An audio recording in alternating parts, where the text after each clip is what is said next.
everyone, and welcome to episode 41 of the Mind and Muse Crochet and Fiber podcast. I am your host, Caroline, and I am coming to you from the western side of the island of Puerto Rico in a town called Aguada, where I live with my husband and I crochet and I pocket fiber and I do some other forms of crafty stuff that sometimes I share with you on this channel. So that's what this channel is all about, the crafty side of my life, which unfortunately as of late has not been very crafty because if you are, first of all, if you are new around here, thank you for pressing the watch button and for allowing yourself to join me for this little bit. I will try and make this worthy of the amount of time that you are investing in watching me, but we'll see how that goes. I say that a lot and it doesn't always happen. If you are a returning viewer, then I will let you know, you will already be aware that I have not been on this channel for the past 3 weeks. I think my last episode says 3 weeks ago. I usually upload a recording here every 2 weeks, talk a little bit about what I have been doing with my crafts, but I wasn't able to these last couple, well, I might have been able to, but I didn't do it. First of all, number one, the one thing that has got me way off track is the fact that I accepted a second part-time contract to my regular teaching job. I teach mathematics at a local university. And I accepted an additional responsibility of preparing tutorials for 2 courses in the mathematics department, and that has been extremely time consuming. I thought it was going to be one thing, and then when I looked at the evaluation checklist, it was tons of things that I just couldn't get done by the deadline. The deadline was yesterday, and I still had some stuff to do this morning, so I sent it in a little while ago, and as soon as I pressed the send button, I decided, I'm going to podcast. Because I have been thinking about this for a long time. I wanted to get in a podcast before Valentine's Day because on Valentine's Day, the day before Valentine's Day, I was traveling to visit my daughter who lives in Maryland. Not Clarissa, the one that you all maybe know more around here, but my older daughter who lives in Maryland and has a pet dog that has been very ill. Now, this pet dog she purchased when she was living here in Puerto Rico with us, but she was already planning to leave to do her doctor's degree in Indiana. And I don't know, maybe some 6 weeks before she left to do her doctor's degree, she decided to purchase this puppy, this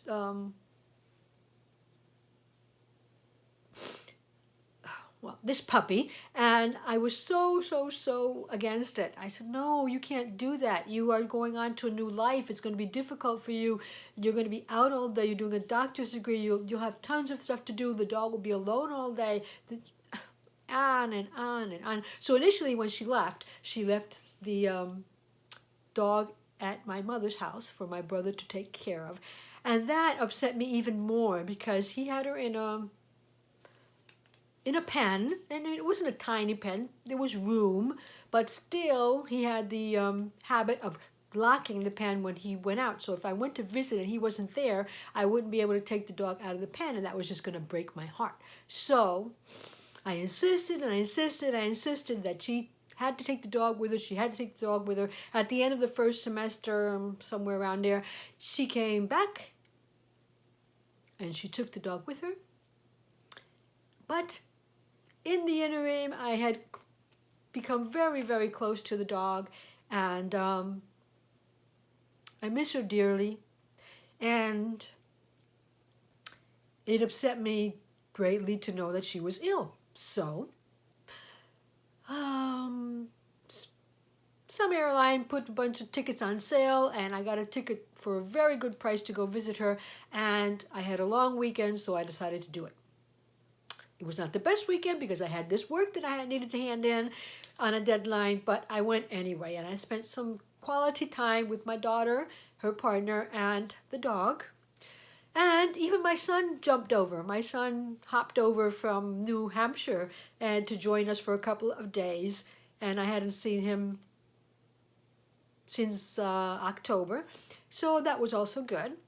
And so they were 4 or 5 days that were full of quality time with my children and their dogs. I don't understand why I create such an intense and I get so connected with my children's pets. I just don't get it, but it happens, and so I wanted to make sure I was able to see this dog. She is probably 14 years old by now, so she is getting old.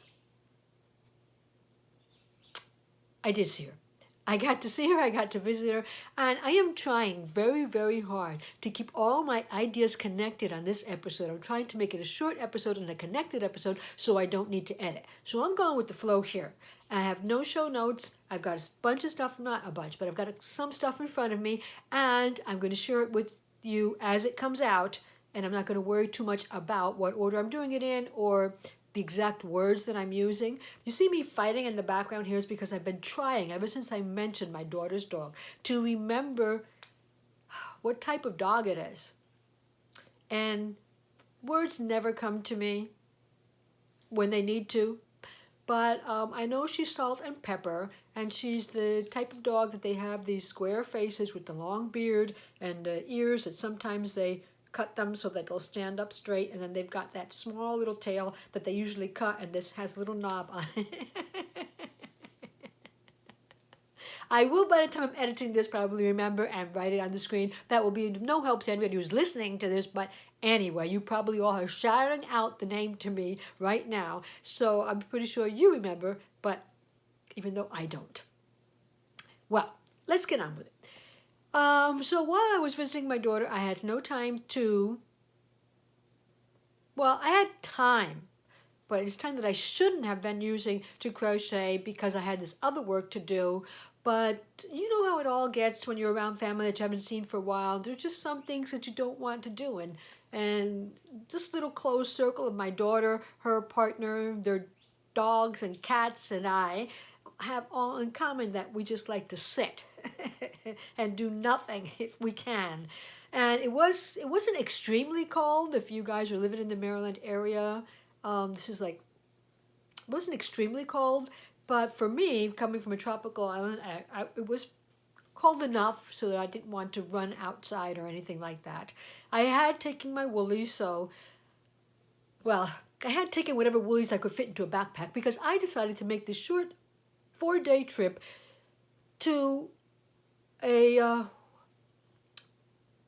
winter climate with only a backpack.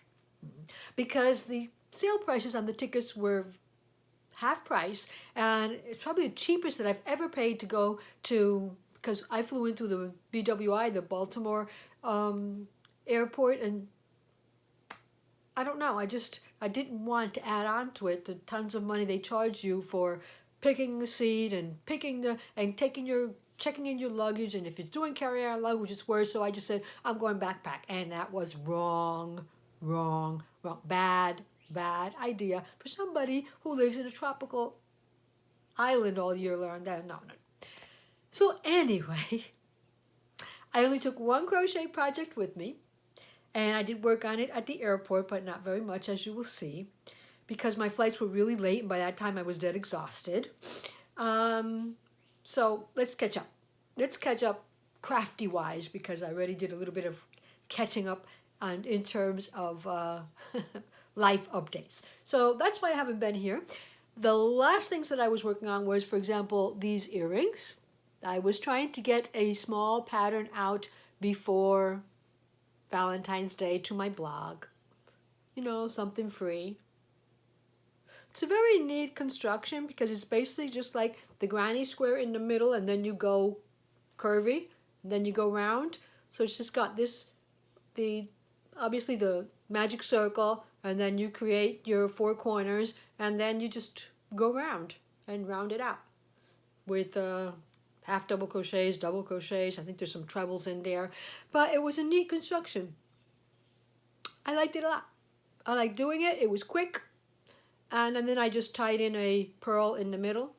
It's tied in with wire. Oh, I can't get this. I could stay still. Well, it's tied in with wire at the back. I'll try and put it close up on it. Anyway, so I wanted to get up, but you know what? I didn't. There were too many other things on my plate, and I just didn't get around to writing the blog post. I'm very sorry for it, because I really wanted to try and keep my blog on my once a month at least publications, but, well, life doesn't always go as you want it to go. So that didn't happen. I don't know if it will happen in the future, but I did want to share with you my heart-shaped granny stitch in some way. You know, there are always people that are very, very strict about that. They just want it's either the granny stitch or it's not the granny stitch. But anyway, so that is what I had already made before. I wanted to share that with you for Valentine's Day, but I didn't get around to it.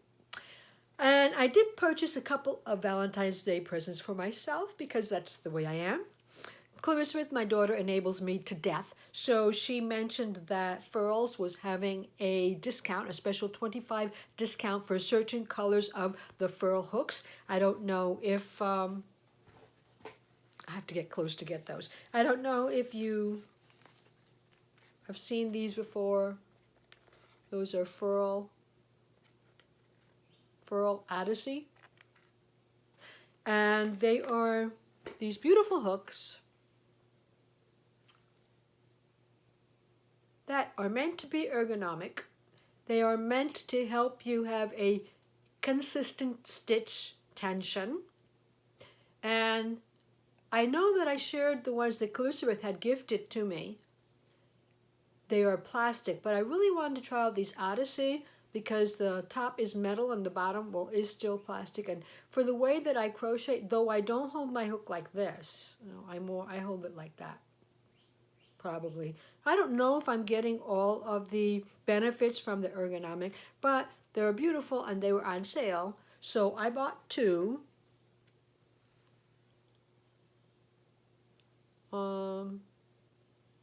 H&G 4 and 5, because the blanket I'm working on uses a 4, and I will start the Toroku sweater at some point, and that uses a 5. Although it was working pretty well with the plastic Furls hook number 5, because of the shape, I did want to try it out with this one also. So there's special hooks for special projects, or even if I never use them, they're very pretty. So I'll just put them on a stand and exhibit them. So anyway, I went there, and they also had on sale this Wims Merino Z-twist. You all know how Z-twist is supposed to be the best type of twist for crocheters. Look at that. It says Z-twist crocheter yarn. And that was also on sale. I think it was $10. And so this is 50% merino, 50% nylon. And so I decided it had two benefits. Number one, it was a twist that was made for crochet. And number two, it was not 100% merino. So I'm dying to try it out. But I really haven't had time to start a new project, but I am dying to try it out. So I had wanted to make a hat for my daughter for Valentine's Day while I was visiting her, so I purchased two of these, but I wanted them to be skeined up so that, you know, I could just pull them out and start working on them. So I purchased the gray and the red, because the gray said that it was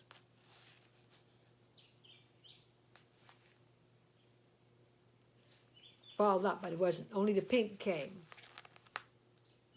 That wasn't the reason why I didn't do anything with it. I just didn't have the time. I'm still undecided of whether these are...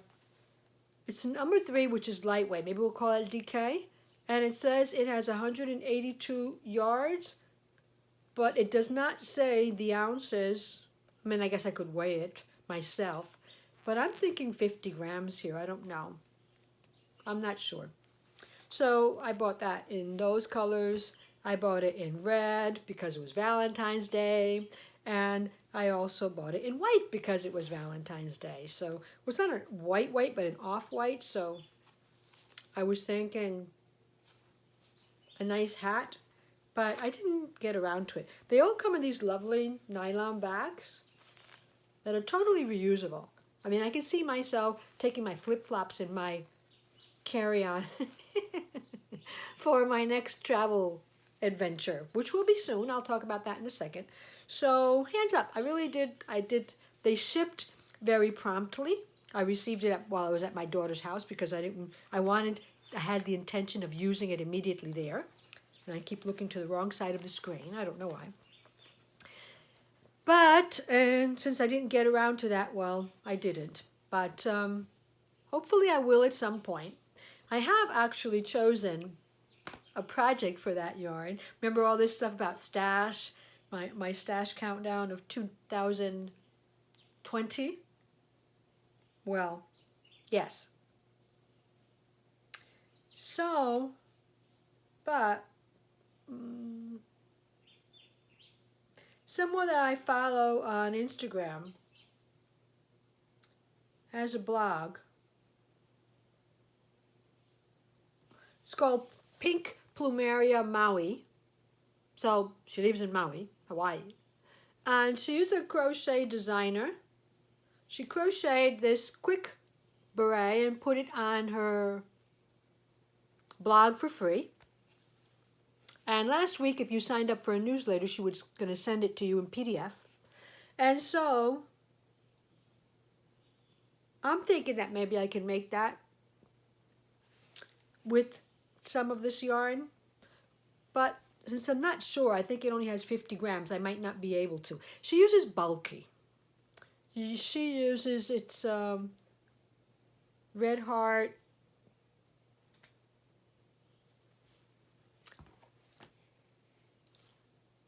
The Red Heart Hagi yarn, or Huga yarn, whatever, however the word is pronounced. It's got 5 ounces and 141 grams, or 132 yards.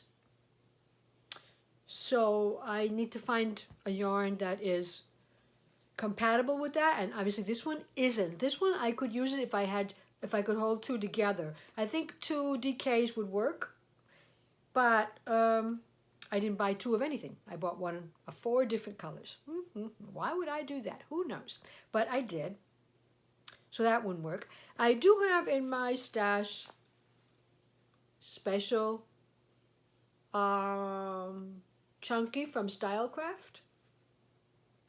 And although it's not the same color, I've got this similar pistachio color. This one is lime. It says lime. Doesn't look like lime to me, but it says lime. And this one is called pistachio. This is a special DK.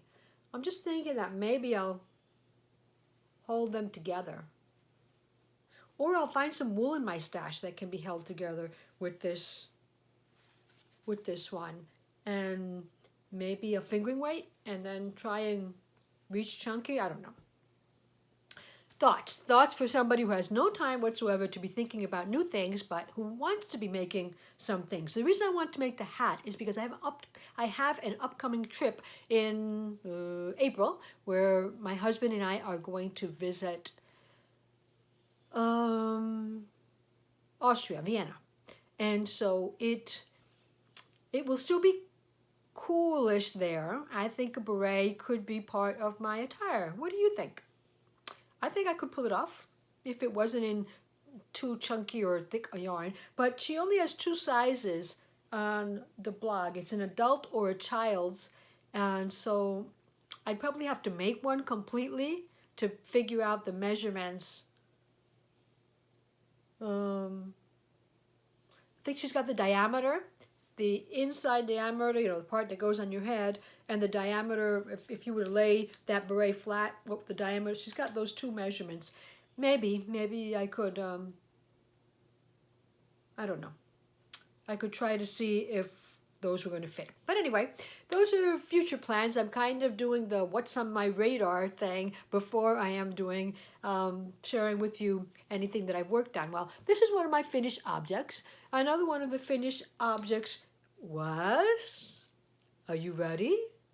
You must be imagining this if you have been around for a while. Well, yes, I'll say yes, yes, yes. I have finally finished. I have finally finished this shawl, my knitted shawl. I began this by following the pattern from Helen Stewart of Curious Handmade.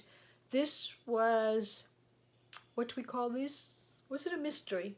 I think it was a mystery cowl. Was it a mystery? Yeah, it probably was a mystery. It was called, yes, it was a mystery cowl. This was called the Impressionist Shawl. But I have stopped calling that because I deviated so much from the pattern for pure ignorance, committing so many errors that I really didn't want to call this the Impressionist Shawl anymore, because I'm afraid somebody will look at it and say, what? That's not the Impressionist Shawl. What did she do?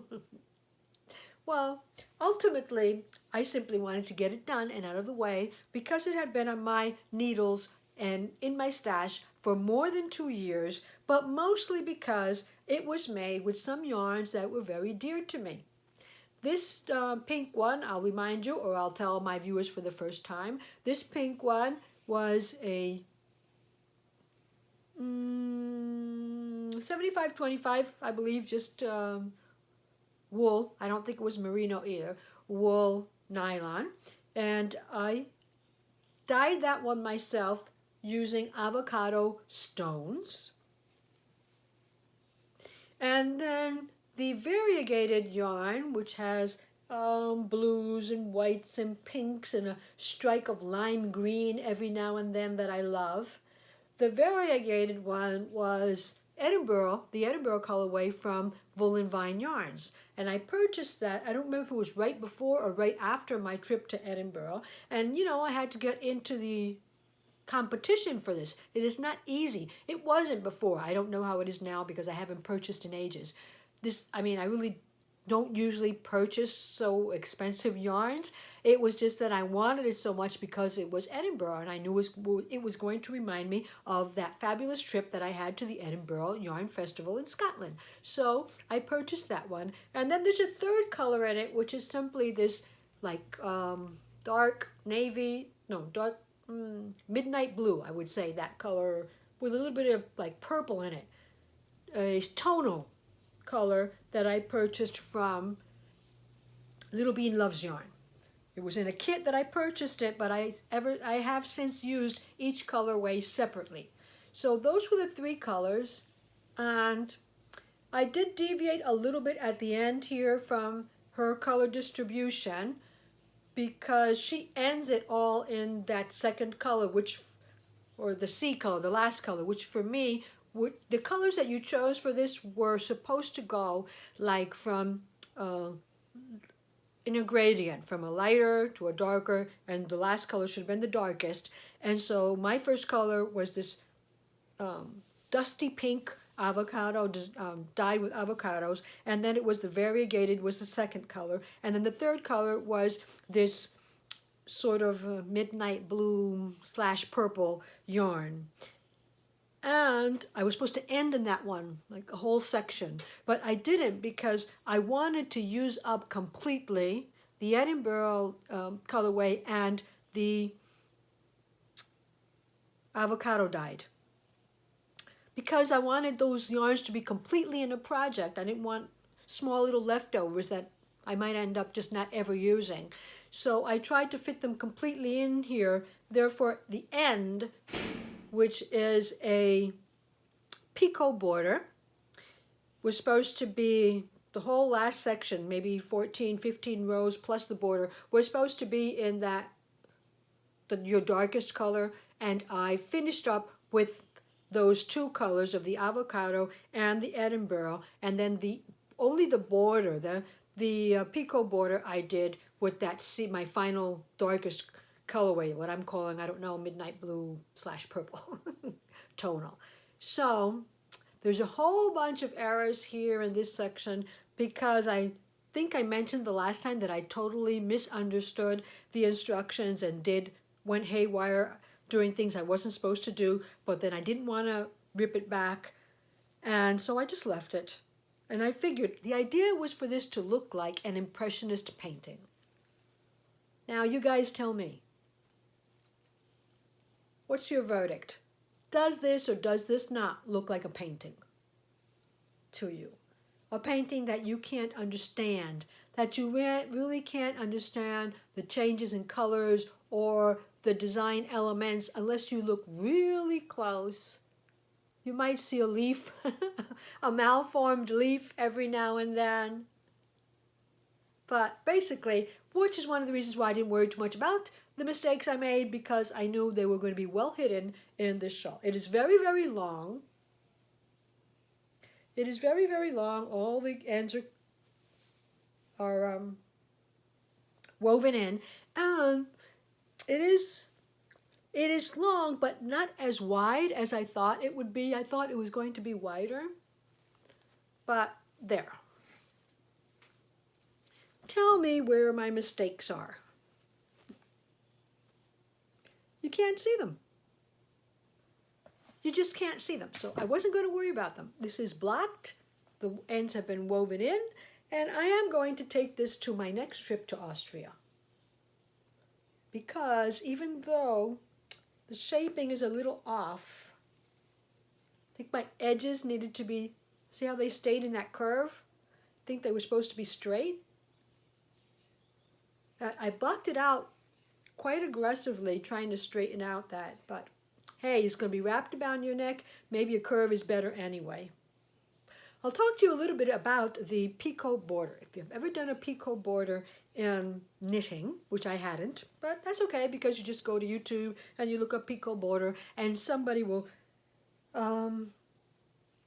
very courteously and very generously share with you their knowledge on how to make it, and it wasn't difficult to follow, but everything for me in knitting, I guess it's my mind makes everything seem more difficult. So I decided after a while, let me show you, let me see. I don't know if I can still see the difference anymore. I started out with the,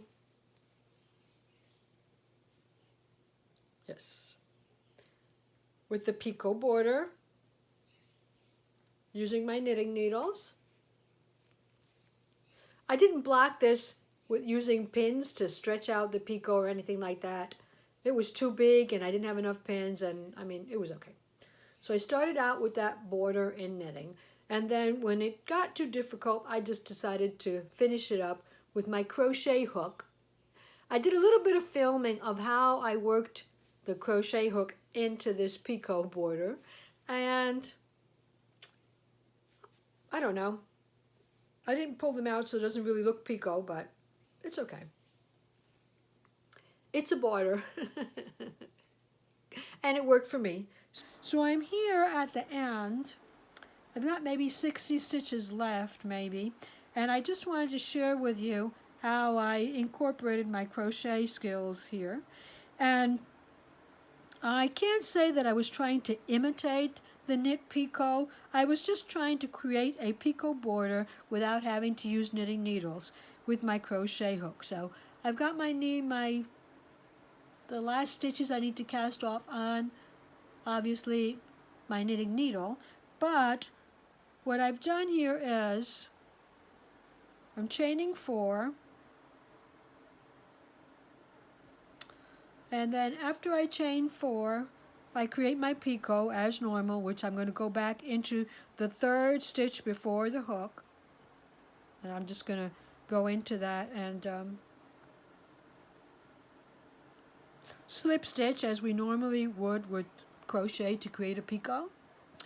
And then I'm going to chain 1 so that I can separate that little dot from my edges, and then I'm going to go into my next stitch with my crochet hook, pull through the yarn, knock off that stitch, and just complete the slip stitch with my crochet hook. So I do that twice. I go through this next stitch, pull my yarn through, knock off the stitch, and just slip stitch with my hook. And there I create my picot stitch. So I am very happy to show you and to share with you finally, after a long, long time, the results of the, and I'm sure, the results of the Impressionist shawl. And I am sure that if you are an avid, or maybe you don't have to be an avid, but at least a proficient knitter, you would make a beautiful shawl. And if you don't believe me, just go on to her Ravelry page, Curious Handmade, Helen Stewart. Go on to her Ravelry page and you can see the different shawls that people created. You can see them on Instagram also, Impressionist Cal, Impressionist Shawl, and you will see all the different varieties of the shawl that was created, and that it really was a beautiful shawl. So don't take mine as an example. Take mine as an example of perseverance and survival of the fittest. And but you can go and see all the other beautiful shawls that were made. This is merely a memory for me. It's not to compete with anybody else's, or, I mean, to even evidence that I have mastered in any way knitting whatsoever. But it's a beautiful shawl that I'm going to take with me to my future trips. You see the little spots of green there on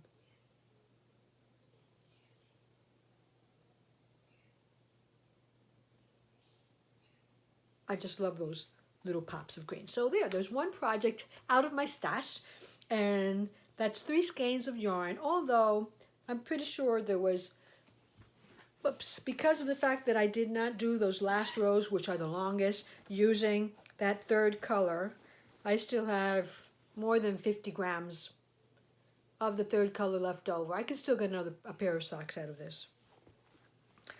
And I did also have some, maybe 10 grams of the avocado, the like dusty, pinky, brownish pink avocado that I got from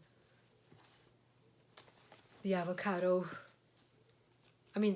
color that I got from the avocado pits. So that was one. That is something that I'm very happy to complete. I've got another project that I worked on significantly. I talked to you about this before, and this has had different stages because I've been very upset with it along the way. I purchased a kit. I believe I talked to you about it. I'll see if I can find it.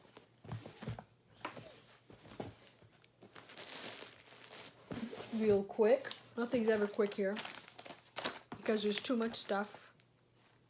So no, I have no idea where that kit is right now. It doesn't matter. I purchased a kit to cooperate with the whole environmental issues going on in Australia, and I purchased it from the Living Felt, and they had for a while. They were selling this kit, and 100% of the proceeds were going to be donated to an organization that was going to replant trees and take care of the sick animals, and well, they were going to do stuff, different things. And so the kit was to make a koala. It's actually to make 2 koalas. There was one koala. They were actually koala pins, but obviously everybody could put in their 2 cents and convert them into other things. So this was my koala. That is not a pin. It is just a koala head. There was another one that was the whole body that you could get out of the same kit. But I wasn't sure if I would use it as a pin. I was thinking about making it into, hanging it from here and making it into a keychain and giving it to my daughter. But I was so upset with the face. I was so upset with the face that I just, oh no. I thought the face was kind of sad, which was probably good for, what they're going through right now. I had a lot of problems setting in the eyes. I actually decided that they were too far apart and decided to take them out and re-put them in. And I had a lot of problems with the whole nose and face. This bottom part here should be like protruding more. Well, but that's my koala. I don't know if there's much more that I can do for him, because I have no artistic talents to guide me here of what I could do to make it look more realistic. So I am just going to leave it like that. But if you are interested, although they are no longer donating the total amount of the proceeds, they are donating part of the proceeds. They will continue to donate them for the Australian bushfires and the replanting of trees and taking care of the wildlife and environment there. So that is the Living Felt, and there is you don't even have to purchase the kit from them to make this, because they have a video on YouTube. Just look up needle felting koala, and it is one of the most viewed videos. It will come up, and they spend a whole hour teaching you how to make this one, and a whole another hour teaching you how to make the second one, which is the whole, like the body, but just the front part. It's not 3D, it's 3D, but only to the front. Like the koala doesn't have a backside, so it's not completely 3D. So you can make, out of the kit that you purchased, you could make 2 if you use your materials wisely and thriftily, whatever. So yeah, I was unhappy with that.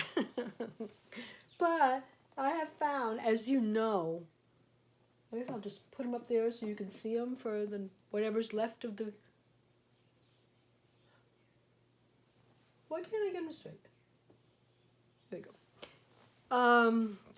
Making faces on these 3D projects, whether it's being in crochet or whether it be in felting, has always been a problem. There's my little old man faced rabbit sitting up there from last year also. But I guess it's an acquired thing that the more you make, like everything else, the better you get at it, but I haven't gotten at that stage yet.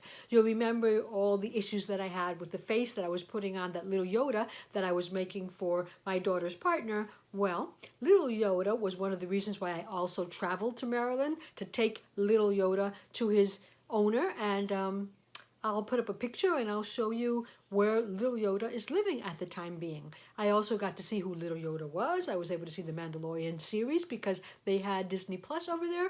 And so I got familiar with, that was the reason why I was making all this. And that was what I was supposed to be imitating. And I guess that has its value. So that has been my felting. And the other third project that I have been working on for the past couple of weeks, because it is now 3 weeks since I showed you, I think for the second time, my crochet sock using lace weight yarn. So this is a long-term project because using lace weight is very slow, but also the fact that I'm doing too many other things at once is not going to make it. I mean, socks should not take this long. It's just, and I know that because when I have dedicated myself 100% just one pair of socks, I've been able to get a sock done in a couple of days of crochet time. So they shouldn't take that long, but they do when you're doing lots of other things. So here's an update on my Rundle sock based on Addie Day Designs pattern called the Rundle sock. That's Deanne's sock. These are the Rundle socks by Addie Day Designs. That's Deanne. They look beautiful in the coordinated toes and heels, but I didn't make mine that way. So, let me just get this over here. This is your update. This is my Rundle sock. I have now added the heel flap. This is a gusset, heel flap, and heel turn. And the only thing I will say about it is, what did I do to adapt it to the lace weight yarn? You will remember that the only thing I did was choose a larger size. So that's not enough. I do now realize that is not enough, because I am getting the feeling that this turn here is too short. This is actually what makes the heel, right? And this turn, I believe, should be up a little. It should have been up in lace weight, maybe 6 or 7 rows, maybe even 8 rows. But the only thing I could have done after I realized it was going to be too short was to break it all back and redo the gusset, start the gusset earlier so that I could add on more stitches to the gusset. Because these extra stitches in the gusset, you take out your, let's say I have 28 stitches at the back, I take out my 28 stitches, and the extra stitches on either side are what makes your turn here, because this is connected to those stitches. So the more stitches I have left over in my gusset, the higher or the larger my heel is going to be. I'm not going to do it for the second sock because I want my 2 socks to be the same, but I'm just saying that if I were to do it again, if I were to design my own sock using lace weight, I would take that into consideration. Other than that, I think it's looking very nice. It's a perfect fit. I don't have any problems with the fit at the moment. I don't know if the sock stretches, but it's I do like the fit. Okay, so a call just came in, and I had forgotten to put my telephone in airplane mode, so it stopped my video, and I'm going to continue on. So I'm very happy with the sock, as I was saying. I think the fit is nice. I like the fabric. It is much thinner than crochet socks that use fingering weight, although I do use those socks all the time. I run in them. I do my exercises in them. I don't have a problem using those socks for that, but I do feel that this one, since it is thinner, I guess I'll be able to get more use out of it. I really don't use socks ever here. I mean, it's tropical island. It's so warm that who would wear socks, even if they're cotton at all, unless you have to. You're doing exercise or you need to use a closed shoe. So yes, if I use a closed shoe, I would wear this one. I could wear this one because of the fact that it is a lot thinner because it's lace weight. So I am hoping that at some time before the year ends, I will get this one finished and that I will be able to make a second sock, not the second of this one, the second of this one is going to be the same, but a second pair of socks using one of the tonal or solid colors of yarn that I also purchased, the lace weight that I also purchased in a solid color, because I think that looks and feels fabulous. We'll see what happens when it's done all the way, but I think it'll be okay even with the low heel turn. I think it'll be okay, because the problem with the low heel turn is that this distance here, this is what pulls. When you don't have enough room to get your socks on, this is what pulls and makes it uncomfortable. So that's one of the reasons why a higher heel turn will make this distance from here to here shorter, and that way the turn, it will have less pull in it. So we'll see what happens. It's an experiment, so I can tell you how that goes in the near future. And listen, guys, basically that is what I have to share with you today, because I've done a little bit of the life updates telling you why I haven't been able to share more. And you know, I went to Maryland and we were in the Upper Marlboro area. I think that's what it's called. Is it called East Marlboro or something like that? I don't know. But the idea is that I didn't look up yarn shops. I don't even know if there are yarn shops in the area. Nobody even said, hey mom, you want to go to a yarn shop? So I have no idea. So if you are from that area and if you know of any good yarn shops in that area, please let me know down commenting in the comment section below, so that the next time that I go, I can take that into account. Because apart from Joann's, which I did see but I didn't go into, I didn't even look it up. How wrong is that of a crocheter? I didn't even look it up. Even just to visit, you don't even have to buy, but don't you? It's interesting seeing what things there are in other parts. Well, anyway, I didn't do that. So I don't have anything else to share with you in terms of that experience. I will share with you a couple of pictures of my stay there, things that I found interesting. And for example, in one of the malls there, they had this giant that I still know whether it's a llama or a alpaca, because I don't know how to differentiate them. I always forget. I always read it up and then I can't really see those differences if the neck is short, if the ears are longer. And sometimes when they're actually fake, because this was a huge stuffed animal that was in the entrance to one of the stores, the people that make them aren't even sure. So they might have one characteristic of the llama and the small ears or the big ears. They combine the characteristics. So it's kind of hard to see. But anyway, I did find one of those fiber friends in the entrance of a mall, and I found that really cute enough to take a picture of. So I'll share that with you also. In the time being, until we meet again, keep yourself safe, keep yourself happy, and happy crafting!